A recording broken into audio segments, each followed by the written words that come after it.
A lot of this actually started with Apple and Apple's moves on privacy and how they decided to make it, they took a position of basically the user's too stupid. I need to handle this for them, and our magical AI is going to decide how your identity works, which is an Apple-y approach to the whole thing. And then we all kind of sat around waiting for Google to respond. So we all knew Google was going to need to respond to that. I always figured they would do it through innovation. That's one of the things I said really early on, is that the googly way to deal with this is to try to build something new, and that appears to be what they're trying to do. So, Google has announced that they're going to create a thing called a privacy sandbox that by the time you read this will have changed. It keeps on changing. There's lots of different thoughts about how that could work. It's this idea of an internet with no data exhaust whatsoever. And the browser puts you into groups, or there's lots of different flavors of it. And it's been kind of cooking along, and there's been a lot of skepticism and a lot of angst. And I think a lot of people were wondering if it was going to ever ship and if it was going to be real. And so they were not acting to move into the future. And Google came out recently and said, 100%, we're doing it, and our buy-side tools are only going to use that. And that caused a big stir. Some people interpreted that as Google thinking that Unified ID 2 was really bad. And I don't think that's true. They just basically said, we're not going to play in that space. We're going to take our logged in footprint from our SSO product that is gigantic and our new privacy sandbox, and that's all we're going to use. But that announcement shook, I think, the rest of the people who thought that maybe cookies will survive, or there'll be a more minor tweak. And that just has really fueled momentum around Unified ID 2. Like it's just a stair step up, and people saying, we got to get built now. We need a solution that doesn't rely on the browser. Fundamentally, I'm definitely fine with urgency creating movement. And from my standpoint, everyone should have been moving a year or 2 years or 3 years ago, but it's just like, here we are. Something like that creates movement.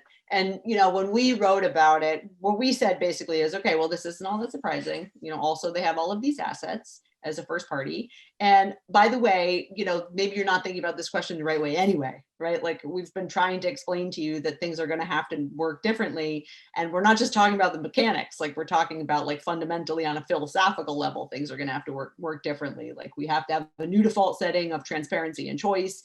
We have to obsess over the delivery of value that is actually seen as valuable to the consumer. And we need to spend a lot more time trying to understand, based on however deep or shallow our relationship is with the consumer, what's the right thing to do in that moment, and not sort of default to this idea that every opportunity to serve a targeted and personalized ad is a moment wasted if you don't take it, right?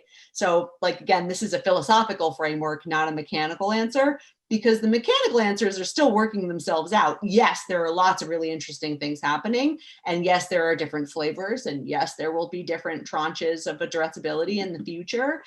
But we shouldn't be sitting around waiting for a bunch of answers to a bunch of questions that aren't maybe the right questions anyway. Yeah, honestly, it's a great moment for the open internet. It's been kind of weird that like the biggest publisher on the internet also provided all of the ad tech. Google's dominance is not a good thing, and so just for even for the economy and for innovation, like the whole point of the internet was to fuel innovation and to have an open playing field where people can do what they need to do. And the biggest publisher in the world can of course self-serve on everything. They can take care of everything themselves, and so they're like, okay, let's just make it so that it's a first party world and no one can work with anyone else.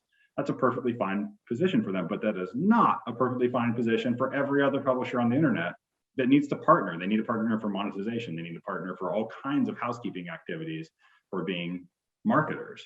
And so, yeah, we needed a bit of a shove, but now we're going to go, rebuild the whole open internet to be more independent. And I hope that, publishers who I think traditionally have been a little behind the buy side in terms of innovating and taking advantage of new opportunities, see that they have a real opportunity here, and that they actually have, the ball is on their side of the fence right now, advantage publisher. Like, and that's a good thing. I think that's a really good thing. And again, I say that as a person who worked at an agency and, was all about buy-side technology forever. But I love the idea that we are going to have some kind of rebalancing of the kind of needs and wants of more than just brands. And I say that, of course, as a person who writes for marketers. Publishers are the lifeblood of advertising, just alongside consumers. So, how do we help them take best advantage of this opportunity? Like, how do we arm them with the right kinds of tools? How do we help them appreciate the value that they have? How do we teach buyers to evaluate that stuff correctly? Because we still have not done a good enough job there. Yeah, I mean, publishers own the relationship with the consumer, and so Yep. they also have a lot of responsibility. And they Yep. also need to speed up. So that's the good thing about the announcement is like, let's get moving on building this stuff. We need to have, I think, more uniformity in the way that publishers tell their story to consumers. Really interesting, because we also have to avoid kind of like, how do we create something that also doesn't feel like trickery, like making the accept button gigantic and making the decline button tiny? Is there a way to even, I don't know, is there a way to force people to actually think about this and choose in a more thoughtful way rather than kind of, oh, just get rid of this? I don't know. I just, these are the things that I would love to see us innovating on.